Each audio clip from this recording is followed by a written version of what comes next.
You're listening to the Christian Indie Artists and Songwriters Podcast, the place where faith, music, and life intersect. We exist to help Christian indie artists and songwriters just like you get songs heard.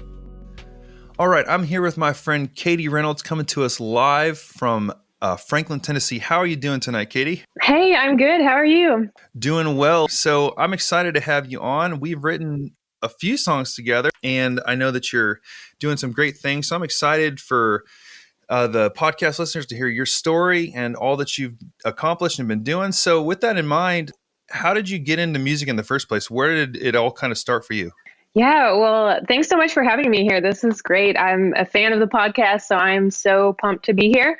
Awesome. But yeah, I grew up in a pretty musical household. I mean, my mom and dad would play music a lot of the time, and we listened to anything from Michael Jackson to 90s country to Hall & Oates. Like, we kind of listened to a lot of different stuff. And I feel like anything with some good soul is what I gravitated towards. And I think that's a lot because of what we would listen to. And so then from that, my dad and his mom, so my grandmother, they played piano and they would play by ear. And so they didn't take lessons, but would always play piano that way. And that's kind of how I started out playing piano. And I started taking lessons when I was 10, and I just wanted to play what I was hearing on the radio. And so I would try to do lessons, but I wasn't great at practicing and devoting the time. So I tended to get more into playing by ear and just trying to figure out the songs that I really wanted to play. So that was kind of the beginnings of it. And then I started writing songs in middle school. I can remember writing my first song and just,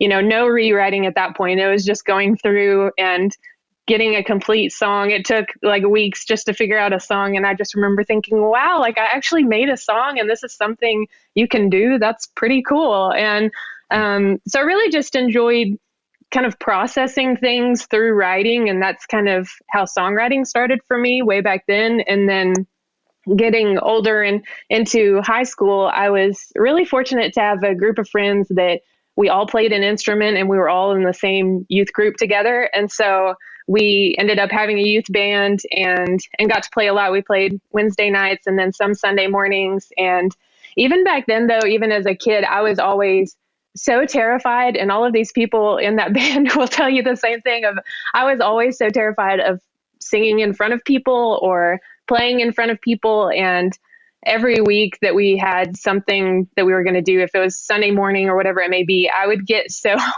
feel so sick like several days before. And it's something that I have had to like really work through even up until now, of just not being as nervous in front of people. And so that was kind of my beginnings of all of these times growing up of being so scared to ever sing in front of people. But I was very fortunate to have a group of friends around me and family encouraging me to do that. And so that's kind of gotten me to continue in my music journey. So.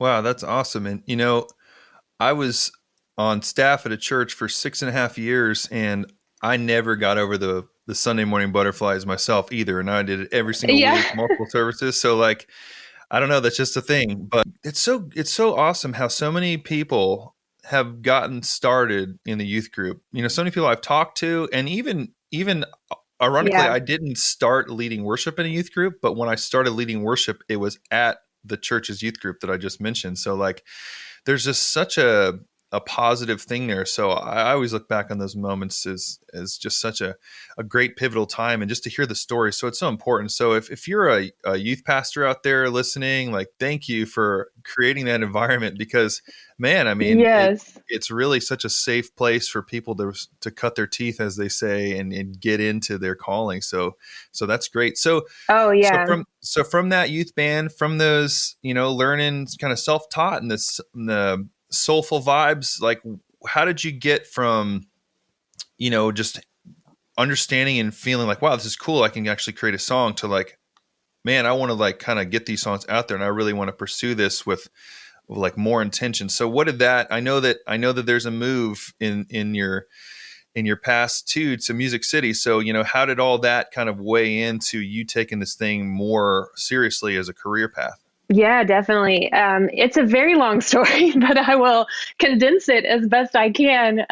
Yeah, I really, I really always felt like when I was younger, I just felt like I had that calling on my life to be involved in music somehow. But at the same time, I had that fear that I was talking about where I was just absolutely terrified. And I was so worried about what anybody would think, or that, or just thinking that was too big for me. That was just something that other people do, but that wasn't for me. And so I actually, I went through college, and I still would play at some things. And I wrote with one of my good friends, Rachel. She would write also. She was part of that group from high school, and we still wrote together. But then after college, I actually ended up getting married. And at that time, I just really thought that all of that and everything with music was just for that time. And maybe that was a route I could have gone, but I just thought, that was a little too scary for me. And so that's okay. I'm not going to go that route. And so after getting married, I really just got into this place of I wasn't really involved in the church, which was really strange for me. And I wasn't even playing music or writing music or singing. And it's weird to look back on this time and kind of think about that. But I really just got in this comfort zone. And then God just woke me up really. And it was about around 2013, I guess, and just made me realize that I really wasn't doing anything for the kingdom. I just kind of felt like I was living each day in my comfort zone and didn't really connect with the church, didn't put anything out there to serve anyone else. And so I just had this kind of breakthrough moment where God called me to write again and to play piano. And I contacted some friends that I went to high school with and asked about getting involved in their youth ministry and serving in a small group. And so I did that. And looking back on that now, I can really see where God was preparing me for what was to come. I ended up going through a divorce, and my dad passed at the same time. And it was just this like crazy time of everything around me was completely different and completely out of my comfort zone where I had been.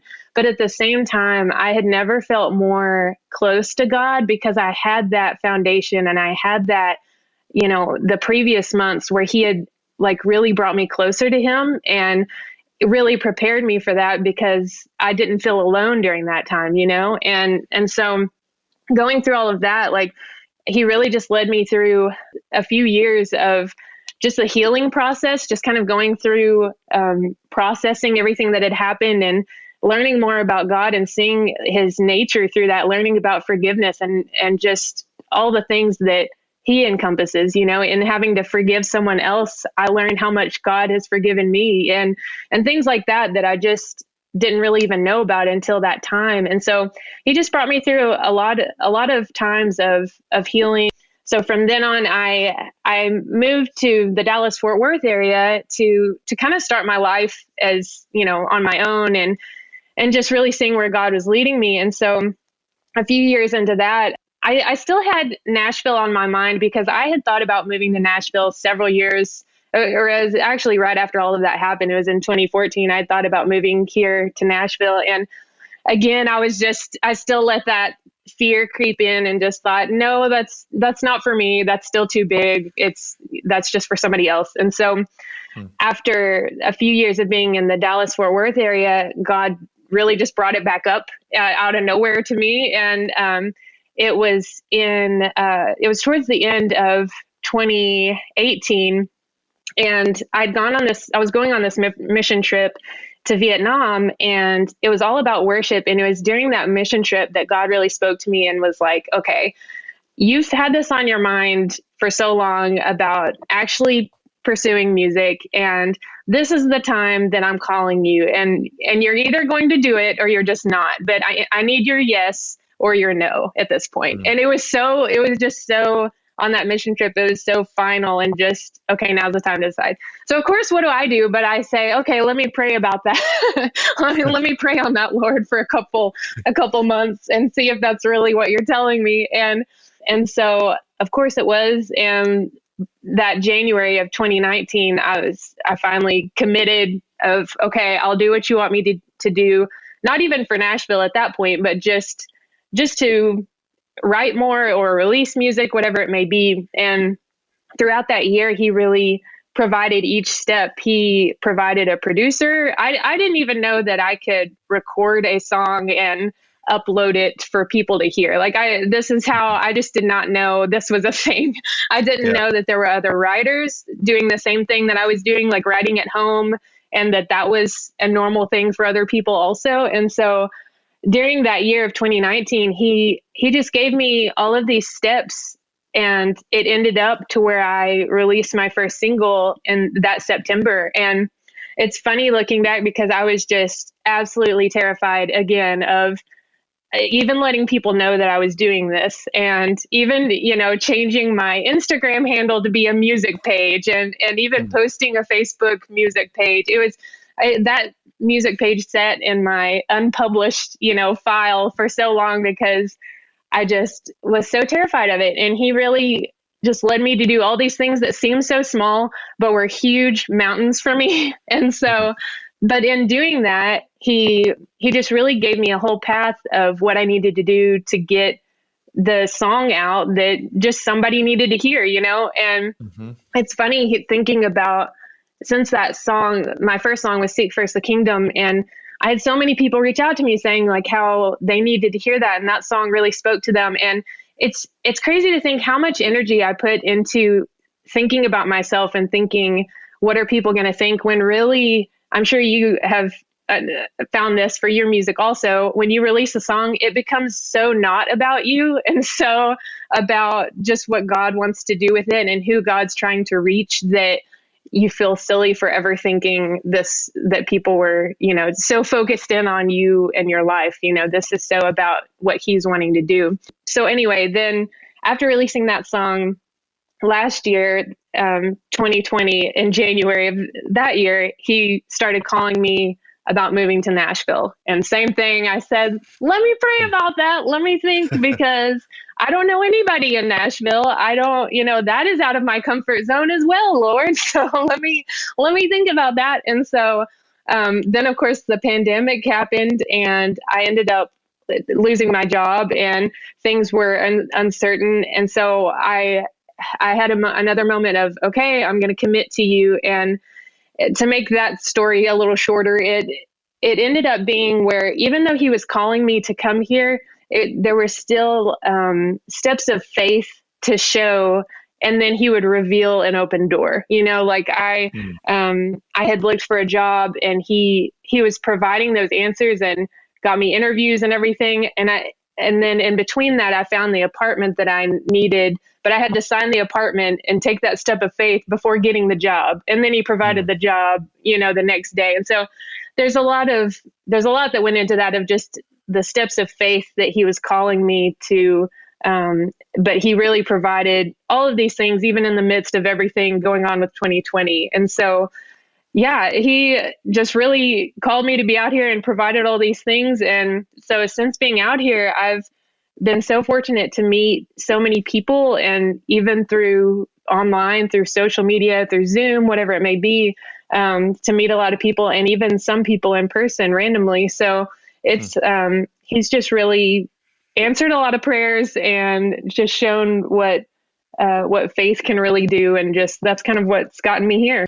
Wow, that's awesome. I mean, that's something that, I've definitely experienced is, it takes faith to build your faith, and that's the hardest part. Because like you said, you didn't get the finished product, you didn't say, okay, God wasn't like, okay, if you just say yes, then here's your apartment, here's your job, here's your career, here's your whatever. It was like, just take a step. I always think about it as you mentioned Michael Jackson. So it's like the Billie Jean video, you can't, the floor doesn't light up until you take the step. And once his foot, I know it's a terrible analogy, but like each step, then it gets lit up. You can't just, you don't get to see where the end of the road is. And, I guess the end of the road's heaven in this metaphor, but you know what I mean? So like the idea that like, we have the chance to build our faith, but it takes steps of faith to actually get the opportunity, because we can always say no, or we could say yes. When we say yes, then it's like, okay, we've kind of exercised that muscle, that faith muscle. So now maybe we can handle just a little bit more for the next one. And then maybe just a little bit more after that one. And then over time, you're like, wow, like I'm able to trust God way more than I was, but it took each little little teeny step. So that's Yeah, amazing. totally. Yeah. I think we think a lot of the times when God answers a prayer or when we get that call on our lives for something big, or maybe it's something small, we kind of think, okay, now where's the path to get there? Or what are the details in it? But really, that's what I learned through this process. It was, even though I'm sure of the path that he's leading me on and the call that he's given me, I still needed to give the faith, that it's going to come Hmm. together and I'm going to get there. I may not know all of the details, but that's part of it. Is he's wanting that faith from you that it is going to line up. We just don't know what that looks like yet. Totally. And I know that there's been a few times that God's said things to me that I'm like, probably not, like that can't actually happen, like, but like, then again, you're Yeah. God. So you do know. So it's almost like that's the thing. It's like, okay, that's like the way down the road. Like that's like the calling or the potential, but like we have no clue, like you said, what the path actually looks like. So you moved from Dallas area to Nashville, didn't know anybody, and now you're getting to, meet people. So like as you've taken these steps, how has your faith changed or been built since you've actually made that? Because it is a physical, but also, a spiritual move from, literally to a different location. Like have you had more opportunities to expand your faith and like all these relationships? Like how has it been since you've been there as far as your journey and like moving into the next phase of it? Definitely. Yeah. I think the biggest thing for me has just been, I feel like I had so many years of going through just really difficult times and going through these periods of times of learning or healing or just processing through things. And moving here, I immediately had such a peace. And not that I never had peace in the previous years, but such a different kind of peace, and just of a time to see how God really is restoring things that he said he would, but getting to experience that and getting to see even the details, like I have this apartment where I face these trees, and that sounds silly, but it's so nice to look at these beautiful trees and just this land, and God put that there so that I would have something nice to look at. Mm, It's like yeah. even things like that, just getting to see the other side of going through trials and going through healing, to get to the place of getting to see the beauty of it and being in a place where God just wants me to enjoy, like just to, like, these are the things I've set up for you and I want you to enjoy them because I love you. Like no other reason, but I love you and I want to provide these things for you. And that's kind of the place that I've been in since being here. And it's crazy. I mean, with you talking about, how I've met people here, and I've had people ask me like, how are you meeting people? How, like, you didn't know anybody when you came here? And I know, it's, I mean, God has just orchestrated things together, and we should expect this. We should know by now that he does this. But at the same Mm. time, when you see things like this, and when you're on the other side of, when you're not just trying to get through a day or just trying to be, in a mentally healthy place, and you're in another place of where you're just so good, and you're just at peace and enjoying what God is giving you. Like it's just a different place. And I've just felt that ever since I've been here. And it's really opened my eyes just to the beauty that God has to offer. There's just so much to it. And it'll just never decrease. There's always going to be more to it. Wow. I think that's something I'm just hearing is you're celebrating the steps. You're not Yeah. necessarily just hung up on, because I know that definitely I'm guilty of this. All of us are guilty of this at times, but like we get so fixated on like the big thing, like Hmm. the end goal or whatever, the million streams or the, record deal or publishing deal, whatever it might be. Like we get so fixated on that we start Yeah. skipping to where we're looking out our window. We're like, hey, like this is amazing. Look at what God gave me. And like that's how you have joy amidst the Yeah. struggle, is because you actually take time to realize that like joy is all around us. We sometimes we get so hyper focused on the thing that we miss it. So Oh that's yeah, I mean, it's so true, and that's so easy even still for me to do. I've just come to realize that now that, and I've had a lot of people ask me now that I am out here, what are your goals as far as how big do you want to get or something like that, yeah, and really that's not even it's not even on my mind. Like that's not a I mean, obviously you look at the numbers and you think about that sort of thing, but just being in a place where I know this is where God's calling me and I am at peace with that, and whatever he calls me to, that's how it's going to go. That is a much better place for me to be at than to come here and like, okay, thank you God for bringing me here, but I'm still going to strive and I'm still going to, overthink all of these things. And not that I don't still do that. I'm yeah. in no way perfect, but I've tried to focus on that of, man, I'm just trying to enjoy that this is where God's put me and he provided for this. And yeah, whatever comes next, that's what he's got.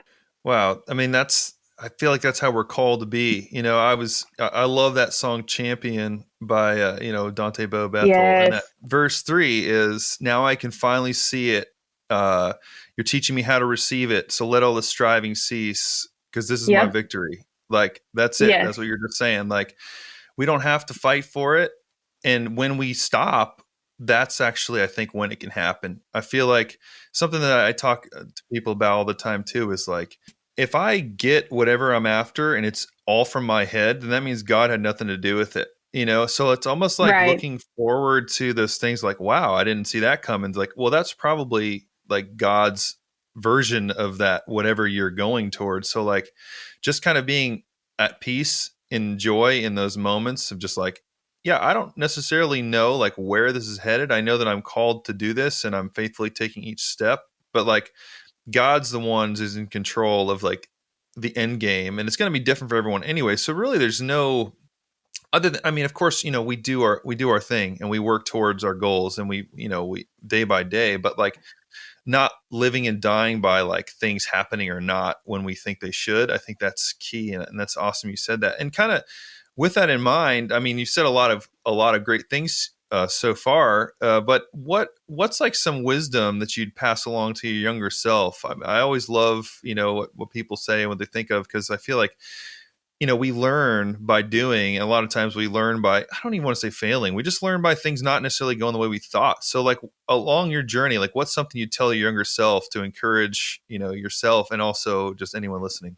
Yeah, definitely. The main thing that comes to mind and something that I still tell myself is just to not worry about what people think. And that is so cliche to say, but mainly to just to not invest so much mental space to Mm. what other people will think, because I've just seen it's one of the most surprising things that I've seen since releasing music, because I did not release music and I didn't even sing in front of people for the longest time because I was so afraid of anyone thinking badly about me or thinking, oh, she must think she's really great or something, just any possible thing that would come in my head. I just, I didn't want people to think anything negative. And so I wouldn't use a gift that God's given. And it's so sad to look back on. I've had people that I went to school with and graduated with reach out to me saying they did not know I could sing. And the only thing I think when I hear that is just, man, that's really sad. Like, this is something that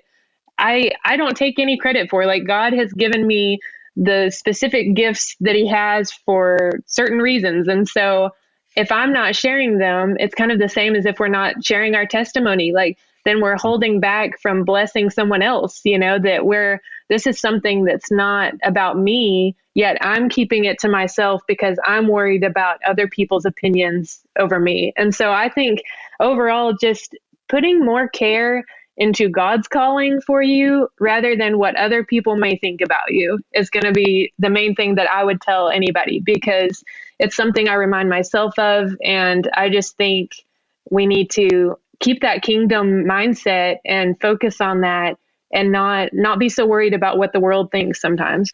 Oh, that's really good. And it kind of reminded me of what you said earlier, circle back around to, releasing music. It's not really about us. Like, we do our best.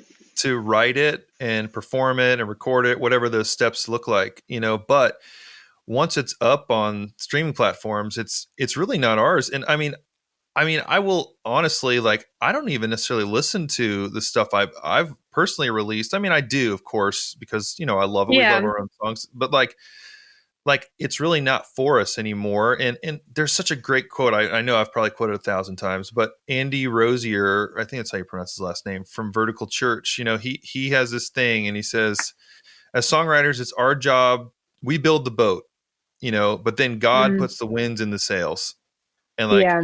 I feel like that's the thing. Like we just put as many boats in the water as we can. That's what we're called to do. We're not called to like, we can't muscle our way through a lot of things, but we can put the boats in the water, So like, that's what for me personally has just driven me to put out songs as much as I do. And now, help other people do the same thing, just because I feel there's such a power and such a need to do that. And writing songs too. It's all the same. Like we're called to share the gospel, and just the way that we Yeah. do it is through song, so like, yeah, but the Hmm. enemy gets in our head, the enemy doesn't want us. So that's where imposter syndrome comes in, that's where anxiety Yes. comes in. Like, what are you doing? They're going to make fun of you. That's stupid. What are you thinking? Like, Hmm.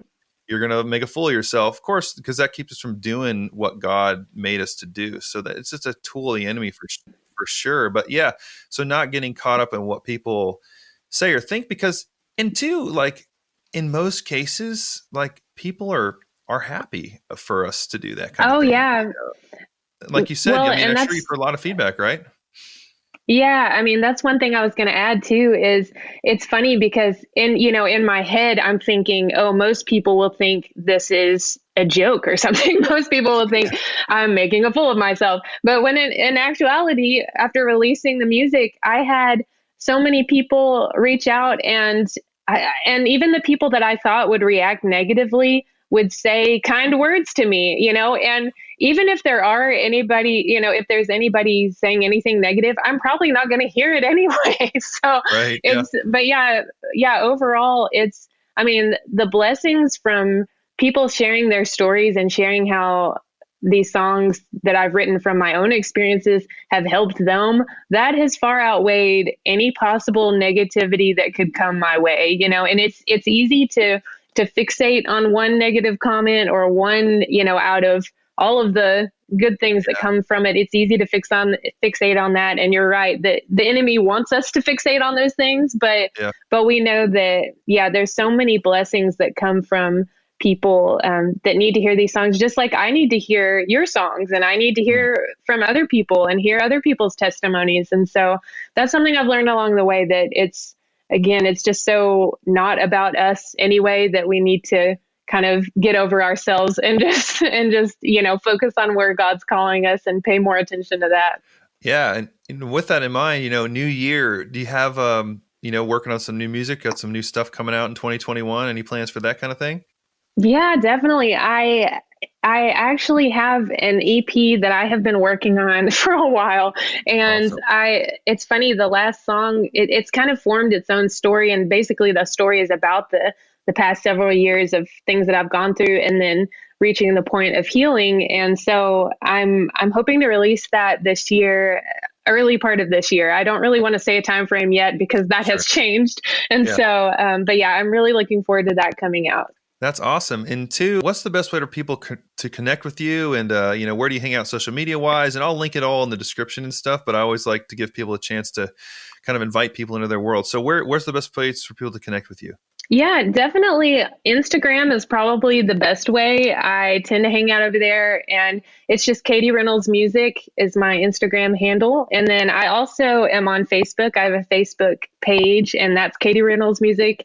And then I've got a website also if you want to look for music For and sure. hear more about my story. Things are on there, and that's katyreynoldsmusic.com. So, Awesome. Well, I will link all that below. And before we go, I always like to pray over everybody. So I'm going to pray for you. God, thank you so much for Katy, and thank you so much for the faithfulness that she has just displayed and followed you through all these different twists and turns of life, God, and that prayed for continued inspiration and continued reassurance and encouragement that she is exactly where you need her to be and where you've called her to be. And that all of these things that happen in life, that they're just fuel for songs, or just pages and pages of songs not yet written that will inspire and continue to reach and impact people for you, God.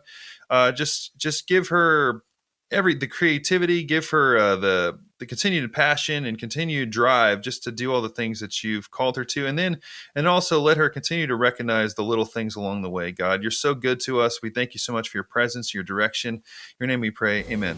Amen. Thank you. We want to help reach as many Christian indie artists and songwriters as possible. And one way we can do that is with your help. So if you could take a minute and leave us a review on iTunes, that would be so appreciated.